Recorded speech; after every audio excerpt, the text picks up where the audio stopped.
കൂടുതൽ വാർത്തകളും വീഡിയോകളും കാണാൻ ഈ ചാനൽ സബ്സ്ക്രൈബ് ചെയ്യുക. കൂടെ ബെൽ ബട്ടൺ അമർത്തുക. Please subscribe our channel. നമസ്കാരം. മാന്യ ജ്യോതിഷ പ്രേക്ഷകർക്ക് എൻ്റെ ഈ എപ്പിസോഡിലേക്ക് സ്വാഗതം. ഇപ്പോൾ പറയാൻ പോകുന്ന വിഷയം എന്താണെന്ന് ചോദിച്ചു കഴിഞ്ഞാൽ, പല ആൾക്കാരും വിളിച്ചു ചോദിക്കും, ഈ പറയുന്ന മന്ത്രങ്ങളൊക്കെ ഫലിക്കുമോ? എങ്ങനെയാണത് ഫലിക്കുന്നത്? സാധാരണ ഒരാൾ ഒരു കാര്യം പറഞ്ഞു കഴിഞ്ഞാൽ അത് ഫലിക്കുമോ എന്ന് ചോദിച്ചു കഴിഞ്ഞാൽ എനിക്ക് തീർത്തും പറയാൻ പറ്റത്തില്ല. എങ്കിൽ തന്നെയും പഴയ കാലത്ത് നമ്മൾ കേട്ടിട്ടില്ലേ, രാമ രാമ രാമ രാമ രാമ എന്ന് വിളിച്ച് വാൽമീകി രാമായണം എഴുതിയത് എന്ന് പറഞ്ഞ പോലെ കുറേ ചെല്ലുമ്പോൾ തന്നെ കുറേ മന്ത്രങ്ങൾ നമ്മൾ ചെല്ലുമ്പോൾ തന്നെ അതിനൊരു ശക്തി ഉണ്ടാകും, ഒരു ഉപാസനാ ബലം ഉണ്ടാകും, ഉപാസനാ ശക്തി ബലം ഉണ്ടാകും. എല്ലാ മന്ത്രങ്ങളും ഫലിക്കുന്ന മന്ത്രമാണ്. സംഗീതം പോലാണ് മന്ത്രം എന്ന് പറയുന്നത്. പഴയ കാലത്ത് ഋഗ്വേദത്തിൽ പറയുന്നുണ്ട്. ആദ്യത്തെ അധ്യായം എടുത്തിട്ട് ഋഗ്വേദത്തിൽ നമ്മൾ നോക്കിക്കഴിഞ്ഞാൽ അതിലൊരു വിശദീകരണവും വിവരണവും ഒക്കെ കൊടുത്തിട്ടുണ്ട്. ആ വിവരണത്തിൽ പറയുന്നുണ്ട്, പഴയ കാലത്തെ ആചാര്യൻ എന്നല്ല പറഞ്ഞ ഋഷിമാർ ഉണ്ടാക്കിയതായിട്ടുള്ള ഒരു ഭയങ്കരമായിട്ടുള്ളൊരു സമ്പത്ത്, രാജ്യത്തെയും ജനങ്ങളെയും അവിടെയുള്ള പക്ഷിമൃഗാദികളെയും വൃക്ഷലതാദികളെയും ഒക്കെ സംരക്ഷിക്കാൻ വേണ്ടിയാണ് മന്ത്രങ്ങൾ കൊണ്ട് അവർ ഉപാസനാബലം ഉണ്ടാക്കുകയും ആ മന്ത്രം കൊണ്ട് മനുഷ്യർക്ക് നന്മയുണ്ടാക്കാനും ഒക്കെയാണ് മന്ത്രങ്ങൾ സൃഷ്ടിച്ചിരിക്കുന്നത്. അത് അക്ഷരങ്ങൾ കൂട്ടി വെച്ചിട്ട് അതിനെ ഒരു താളത്തിൽ നമ്മുടെ സംഗീതം എന്ന് പറഞ്ഞ പോലെ ഇപ്പോൾ ആംസദൂൻ രാഗത്തിന്, അല്ലെങ്കിൽ കാമ്പോജി രാഗത്തിന്, നാട്ടരാഗത്തിന്, തോടി രാഗത്തിന് ആകെ 7 സ്വരങ്ങളേ ഉള്ളൂ. സപ്തസ്വരങ്ങൾ, സരിഗമപധനിസ എന്നുള്ള ആ സപ്തസ്വരങ്ങൾ ഓരോ അക്ഷരങ്ങൾ ഓരോരുത്തർക്ക് കൂട്ടുമ്പോഴാണ് ഈ കോടാനുകോടി പാട്ടുകൾ ഉണ്ടാകുന്നത് അല്ലേ. അതിന് ശബ്ദവീചികൾ കൊടുക്കുമ്പോഴാണ് ഓരോ സ്വരങ്ങളും ഓരോ രാഗങ്ങളും താളവാദ്യങ്ങളും പിന്നെ ഓരോ ത്രിപുട അങ്ങനെയൊക്കെയുള്ള ഓരോ താളങ്ങളും ഒക്കെ ഉണ്ടാകുന്നത് എന്ന് പറഞ്ഞ പോലെ തന്നെയാണ് മന്ത്രം. പഴയ കാലത്തെന്ന് പറഞ്ഞാൽ മന്ത്രം ഉണ്ടാക്കിയിരുന്ന ഋഷിമാരാണ്. അത് ജപിച്ച് വേദങ്ങളിൽ നിന്നുള്ള വിഷയങ്ങളിലെ അക്ഷരങ്ങൾ ജപിച്ച് സ്വായത്തമാക്കി അത് കൂട്ടി അവർ പരീക്ഷിച്ച് നോക്കിയാണ് പിന്നെ മന്ത്രത്തെ സ്വായത്തമാക്കിയിട്ട് ചെവിത്തഴമ്പ് വഴിയാണ്, ചെവിയിൽ കൂടിയാണ് ഈ മന്ത്രം പറഞ്ഞു കൊടുത്തിട്ടുള്ളത് പഴയ കാലത്ത്. കാര്യം ഓർമ്മയിക്കുക, അന്ന് എഴുത്താണി എന്ന് പറഞ്ഞാൽ ഭൂർജപത്രം എന്ന് പറയുന്ന സാധനം വെച്ചാൽ കല്ലുകൊണ്ടുള്ള ആണിയായിരുന്നു. ആ കല്ലുകൊണ്ട് ആണി ഉണ്ടാക്കിയെടുത്ത് എഴുതാൻ വലിയ ബുദ്ധിമുട്ടായതുകൊണ്ടാണ് ഒരു ഋഷീശ്വരൻ അതിൻ്റെ ശിഷ്യന്മാർക്ക് പറഞ്ഞു കൊടുക്കുന്നത്. ചെവിത്തഴമ്പ് വഴി കേട്ടിട്ടാണ് ആ മന്ത്രങ്ങൾ സ്വായത്തമാക്കുന്നത്. അതുകൊണ്ടാണ് വേദം പഠിക്കുവാണേലും മന്ത്രം പഠിക്കുവാണേലും ജ്യോതിഷം പഠിക്കുവാണേലും ഒക്കെ ഒരു ഗുരുവിൽ നിന്നാവണം. ആ ഗുരു പറഞ്ഞു തരുന്ന അനുസരിച്ച് വേണം. അതിൽ നിന്നും പരീക്ഷണങ്ങൾ വെച്ചാൽ ഉപാസനാമൂർത്തി ശക്തിബലം ഇന്നൊക്കെ നമ്മൾ ഒരു മന്ത്രം നിങ്ങൾ പരീക്ഷിച്ച് നോക്കാനാണെങ്കിൽ ആ മന്ത്രം നമ്മൾ കൃത്യമായ താളത്തിലും അല്ലെ ഋഷി ഛന്ദസ് ദേവത അത് ഉണ്ടാക്കിയിരിക്കുന്ന ആൾ അതായിരിക്കാം ഋഷി. ഇപ്പം ഗണക ഋഷി, ഇപ്പം പിന്നെ ഗണപതിയുടെ മന്ത്രങ്ങളൊക്കെ അങ്ങനെയാണ്, ഗണക ഋഷി. പിന്നെ അതുപോലെ ഒരുപാട് ഋഷിമാരുണ്ട്. ആ ഋഷിമാരുണ്ടാക്കിയിരിക്കുന്നത്. പിന്നെ അതിൻ്റെ ഛന്ദസ്സുണ്ട്. അത് ആ ഛന്ദസ് എന്ന് പറഞ്ഞാൽ 36 അക്ഷരങ്ങളിൽ വരുന്ന ഛന്ദസ്സുകളുണ്ട്. പിന്നെ 51 അക്ഷരങ്ങൾ, ഓരോ അക്ഷര സംഖ്യയിൽ വരുന്ന ഛന്ദസ്സുണ്ട്. അതുകൊണ്ടാണ് ഒരു മന്ത്രം അറിയാവുന്ന ഒരാൾക്ക് ഏതെങ്കിലും ഒരു മന്ത്രം കേട്ട് കഴിഞ്ഞാൽ ആ മന്ത്രത്തിൽ തെറ്റുണ്ടോ ഇല്ലയോ, അതിൻ്റെ ഉച്ചാരണ ശക്തിക്ക് തെറ്റുണ്ടോ, അതിൻ്റെ നീട്ടും കുറുക്കും വേണോ, അല്ലെങ്കിൽ മറ്റു കാര്യങ്ങൾ വേണോ, അകാരം ഉകാരം ഇങ്ങനെയൊക്കെയുള്ള വിഷയങ്ങളുണ്ടോ, അതിനകത്ത് ചില അക്ഷരങ്ങളുടെ ക്രമം എങ്ങനെയാണ്, ഇതൊക്കെ മനസ്സിലാക്കണമെങ്കിൽ ആദ്യം തൊട്ടേ അതൊക്കെ നമ്മുടെ മഹാഗ്രന്ഥങ്ങളിലും മറ്റു കാര്യങ്ങളിലും ഒക്കെ ഉണ്ട്. ശാരദാതിലകത്തിൽ വിശദീകരിച്ചതിനെക്കുറിച്ച് കുറേ എഴുതിയിട്ടുണ്ട്. ഇന്ന ഗ്രഹനിലയിൽപ്പെട്ട ആൾക്കാർ ഇത്ര അക്ഷരസംഖ്യയുള്ള, അത് തന്നെയല്ല ജാതകം എഴുതുമ്പം തന്നെ എഴുതും വാ എന്ന അക്ഷരമാണ് നിങ്ങളുടെ മന്ത്രം. ചില പക്ഷി, മൃഗം, ഭൂതം ഇതെല്ലാം നമ്മൾ എഴുതുന്ന കൂട്ടത്തിൽ മന്ത്രാക്ഷരവും എഴുതും. അത് അവരുടെ ആ ജന്മസമയത്ത് ഉണ്ടാകുന്നതായിട്ടുള്ള വിഷയത്തിൽ 5ാം ഭാവാധിപത്യം വഹിച്ചിരിക്കുന്ന ആളുടെ ഗ്രഹത്തിനുള്ള വിഷയമാണ് ഈ മന്ത്രാക്ഷരം എന്ന് പറയുന്നത്. അപ്പോൾ ആ മന്ത്രാക്ഷരം അതാത് അനുസരണത്തിൽ അത് കൂട്ടിക്കഴിഞ്ഞു കഴിഞ്ഞാൽ, അതാത് രീതിയിൽ ആ അക്ഷരങ്ങളെ യോജിപ്പിച്ച് മുന്നോട്ട് പോയി കഴിഞ്ഞാൽ ആ മന്ത്രത്തിന് ഫലം തന്നെ ഉണ്ടാവും. അതാണ് ഞാൻ ഒരു കാലത്ത് പിന്നെ ഞാൻ പറഞ്ഞിട്ടുണ്ട്. കാരണം എന്താണെന്ന് ചോദിച്ചു കഴിഞ്ഞാൽ, പഴയ കാലത്തൊക്കെ രാത്രി നടന്നു പോകുമ്പോഴൊക്കെ പേടി കിട്ടുമ്പം മന്ത്രത്തിന് പകരം മന്ത്രമല്ല, ആൾക്കാർ പറയും നഗ്നനായിട്ട് നിന്നുകൊണ്ട് തുണി പറിച്ചിട്ട് തെറി പറഞ്ഞു കഴിഞ്ഞാൽ പ്രേതവും ഭൂതവും പിശാചവും ഒന്നും എടുക്കുന്നില്ല. തെറി പോലും ഒരു മന്ത്രമാണ്. ഇപ്പം നമ്മളെ തന്നെ ഒരാൾ മോശമായിട്ടുള്ളൊരവസ്ഥാന്തരത്തിൽ എൻ്റെ മാതാവിനോ പിതാവിനോ വല്ലതും വിളിച്ചാൽ ഞാൻ തിരിച്ച് റിയാക്ട് ചെയ്യുന്നതിൻ്റെ കാരണം എന്താ? റിയാക്ഷൻ ഉണ്ടാകാതെ ആ അക്ഷരത്തിൻ്റെ സ്ഫുടത, ആ അക്ഷരത്തിൻ്റെ വ്യത്യാസം, ആ അക്ഷര രീതിയിൽ നമ്മളെ അങ്ങനെ പറയുമ്പോൾ, അല്ലെ ദേഷ്യം വന്നിട്ടുള്ള ഉച്ചാരണ ശക്തിയോട് നമ്മളോട് ദേഷ്യപ്പെടുമ്പോഴാണ് നമ്മൾ തിരിച്ച് ദേഷ്യം വരുന്നത്. അതാണ് മഹാജ്ഞാനികളും മറ്റു ആൾക്കാരും ഒന്നും കൂടുതൽ ദേഷ്യപ്പെടാത്തതും. അവർ സ്വായത്തമായിട്ട് സ്വയം ചില പ്രാണായാമമൊക്കെ ചെയ്തിരിക്കുന്ന ആൾക്കാർ എല്ലാ ആൾക്കാരോടും ഒന്നും ദേഷ്യം വരത്തില്ല. അതാണ് മന്ത്രത്തിൻ്റെ ശക്തി. മന്ത്രത്തിൻ്റെ ശക്തി അറിയണമെങ്കിൽ ഇന്നത്തെ കാലത്ത് സാധാരണ ഞാൻ പറഞ്ഞു തരികയാണ്. കാരണം എന്താണെന്ന് ചോദിച്ചാൽ നിങ്ങൾക്കൊക്കെ അറിയാമോ ഇല്ലയോ എന്നറിയത്തില്ല, അറിയാമായിരിക്കാം. പക്ഷേ നമ്മൾ നല്ലൊരു പൂജാമുറി ഉണ്ടാക്കി നല്ല ശുദ്ധവൃത്തിയോടുകൂടിയുള്ള പൂജാമുറിക്കകത്തിരുന്ന് പുൽപ്പായിലിരുന്ന്, അത് താഴെ മുട്ടാൻ പാടില്ലെന്ന, ഭൂസ്പർശമില്ലാതെ ഇരുന്നു കൊണ്ട് നമ്മൾ ആസനത്തിലിരിക്കുക എന്നുള്ളതാണ്. അത് ചമ്രം പടഞ്ഞുകൊണ്ട് ഇരുന്നു കൊണ്ട് നമ്മൾ ഏതൊരു മന്ത്രത്തെ ഉരുക്കഴിക്കുക വെച്ചാൽ അധികം എണ്ണുന്നോ. മന്ത്രജപത്തിന് പല രീതിയുണ്ട്. മാല കൊണ്ട് ഈ വിരലും കൂട്ടി എണ്ണുന്നുണ്ട്, ഈ വിരലും കൂട്ടി എണ്ണുന്നുണ്ട്. അതുപോലെ മന്ത്രത്തിനും വശ്യം, വിദ്വേഷണം, മാരണ എന്നിത്യാദി കാര്യങ്ങളുണ്ട്. അപ്പോൾ ആ മന്ത്രം ജപിക്കുമ്പോൾ ആരെയാണ് ഉദ്ദേശിച്ച് ജപിക്കുന്നത്? ആളിൻ്റെ നാമാക്ഷരങ്ങൾ ആദ്യം മന്ത്രത്തിൻ്റെ ആദ്യം ഒരക്ഷരവും മന്ത്രത്തിൻ്റെ ഒരക്ഷരം കഴിഞ്ഞിട്ട് നാമാക്ഷരത്തിൻ്റെ രണ്ടക്ഷരവും. ഇപ്പോൾ രാമ എന്നാണെങ്കിൽ രായാദ്യം ജപിക്കുക, പിന്നെ ഓം എന്നാണ് മന്ത്രമെങ്കിൽ പിന്നെ ഓം ജപിക്കുക, പിന്നെ മാ എന്നുള്ളതിന് മാ ജപിക്കുക, പിന്നെ മന്ത്രത്തിൻ്റെ അങ്ങനെയൊക്കെ ഉണ്ട്. രണ്ടക്ഷരം കൂട്ടി ജപിക്കുക, അത് വിദ്വേഷ സ്തംഭനം. അതുപോലെ സ്വാഹ എന്ന് പറഞ്ഞു കഴിഞ്ഞാൽ സ്വാത്വിക കർമ്മങ്ങൾക്ക് ഉപയോഗിക്കുന്നതാണ്. സ്വധ എന്ന് പറഞ്ഞാൽ മന്ത്രത്തിൻ്റെ അവസാനം ഉപയോഗിച്ചാൽ വശ്യമാണെന്നാണ് പറയുന്നത്. ഹും ഭഡ് എന്ന് പറഞ്ഞാൽ ഒരാൾക്ക് ദുഷിച്ച് എന്തെങ്കിലും തിരിച്ചു ചെല്ലാനുള്ള അല്ലെങ്കിൽ അങ്ങനെയുള്ള അവസ്ഥാന്തരത്തിൽ. ഇപ്പം നമ്മൾ തന്നെ എടുക്കുക ശരഭ മന്ത്രം, ഓം ഖം ഖേം ഖം ഭൾ പ്രാണഗ്രഹസി ഹും ഭഡ് എന്നുവെച്ചാൽ ആ ഭട്ടിനെന്ന് പറഞ്ഞു കഴിഞ്ഞാൽ ആ ഉച്ചാരണത്തിന് വ്യത്യാസമുണ്ട്. ഇംഗ്ലീഷുകാർ പോലും നമ്മൾ യൂട്യൂബിലൊക്കെ എടുത്തു കഴിഞ്ഞാൽ ശരഭയെക്കുറിച്ച് പിന്നെ വിശദീകരിക്കുന്നുണ്ട്. അത് ബോർഡിൽ എഴുതി ഉച്ചാരണ ശക്തിയോടുകൂടി ജപിക്കുന്നുണ്ട്. ആ ജപം ആ ഒരു റൂമിൽ ഉച്ചാരണം വരുമ്പോൾ ഒരു ശത്രുക്കളും അടുക്കത്തില്ലെന്നാണ് പറയപ്പെടുന്നത്.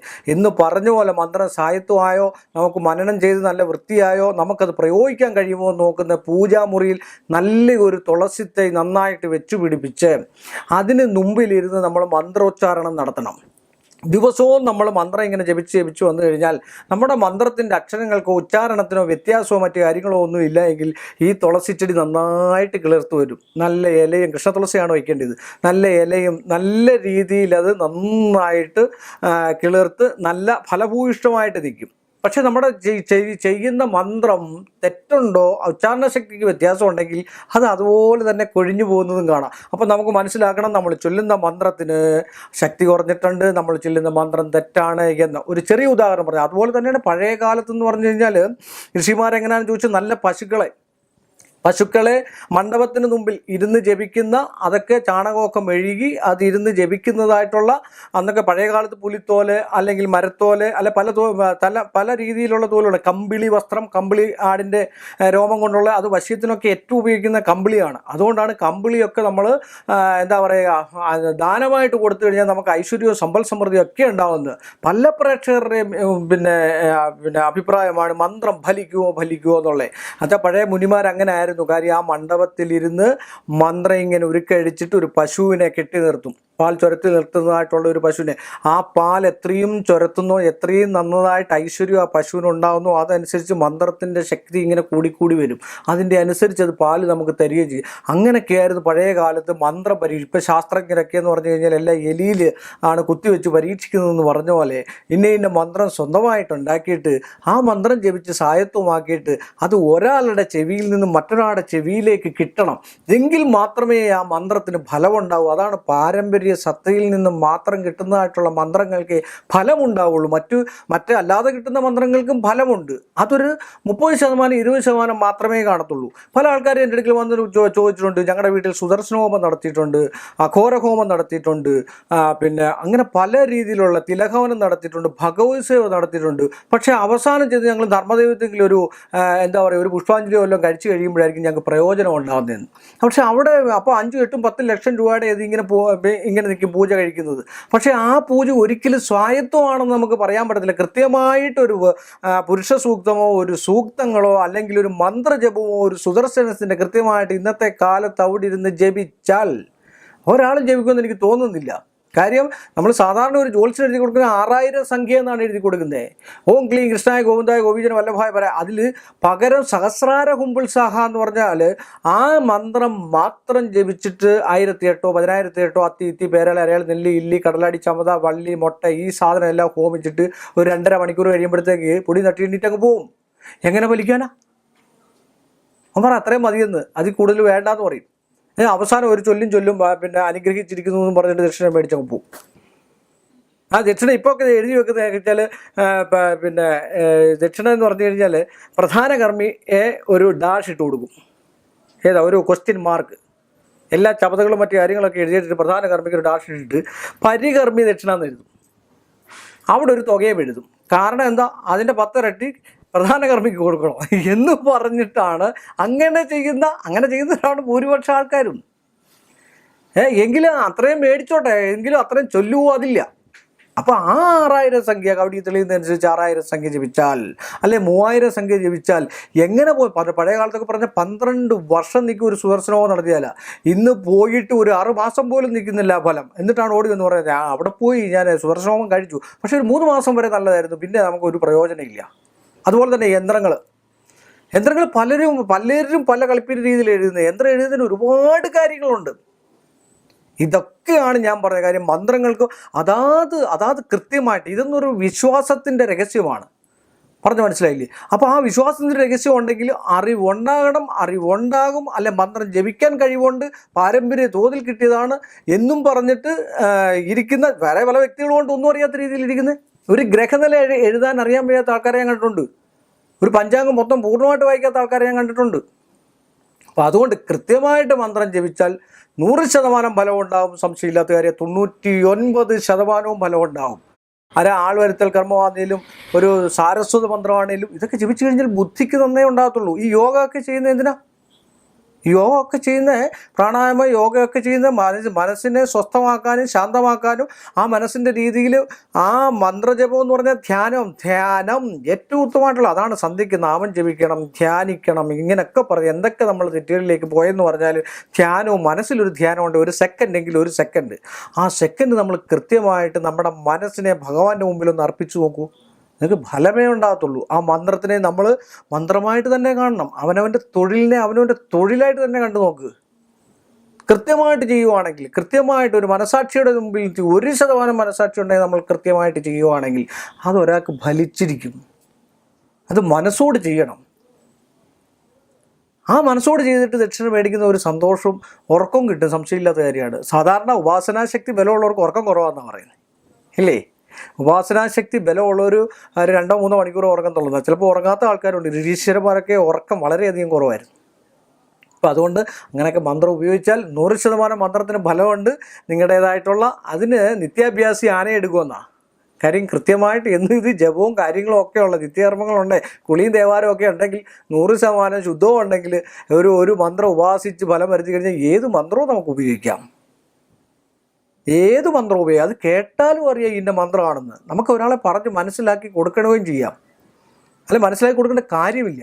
ഒരു മണി അടിക്കുന്നതിന് കൃത്യതയുണ്ട്. ഒരു ഉഷപൂജ കഴിഞ്ഞാൽ മണി അടിക്കുന്നത് എങ്ങനെയാണ്? ഒരു ദീപാരാധനയ്ക്ക് മണി അടിക്കുന്നത് എങ്ങനെയാണ്? ഒരു ദേവൻ്റെ ഉള്ളിൽ ചില ശ്രീകോവിലകത്ത് പൂജിക്കുന്നത് എങ്ങനെയാണ്? ഇതൊക്കെ കൃത്യമായിട്ട് ഭഗവത്മയമായിട്ട് അർപ്പിച്ചുകൊണ്ട് ചെയ്തു കഴിഞ്ഞാൽ 100% വെളിയിൽ നിൽക്കുന്ന ആൾക്കാർക്ക് അനുഗ്രഹ കലകൾ ഭഗവാൻ ചൊരിഞ്ഞുകൊണ്ടേയിരിക്കും. സംശയമില്ലാത്തത്. അതുകൊണ്ട് മന്ത്രം ഫലിക്കുന്നതാണ് 100%. ഇപ്പോൾ ഞാൻ മുമ്പേ പറഞ്ഞ രാത്രിയിൽ പോയിട്ട് ഇങ്ങനെയൊക്കെ പറയുന്ന ആൾക്കാരുണ്ടെങ്കിൽ നമ്മൾ പറയുന്ന മറ്റു വാക്കുകൾ ഒരാളിൻ്റെ ഉള്ളിൽ കൊള്ളുന്നുണ്ടെങ്കിൽ, വാക്കുകൾ കൊണ്ട് ഒരാളെ മനസ്സിനെ വേദനിപ്പിക്കാൻ കഴിവുണ്ടെങ്കിൽ മന്ത്രം കൊണ്ട് ഒരു കാര്യം സാധിച്ചെടുക്കുക എന്നുള്ളത് 100% കൃത്യമാണ്, ഉറപ്പാണെന്ന് പറഞ്ഞുകൊണ്ട് ഈ എപ്പിസോഡ് ഞാനിവിടെ അവസാനിപ്പിക്കുന്നു. വീണ്ടും മറ്റൊരു വിഷയമായിട്ട് കാണുന്നതുവരെ എല്ലാ മാന്യ പ്രേക്ഷകർക്കും എൻ്റെ നിസ്സീമമായ നമസ്കാരം. കൂടുതൽ വാർത്തകളും വീഡിയോകളും കാണാൻ ഈ ചാനൽ സബ്സ്ക്രൈബ് ചെയ്യുക. കൂടെ ബെൽ ബട്ടൺ അമർത്തുക. Please subscribe our channel.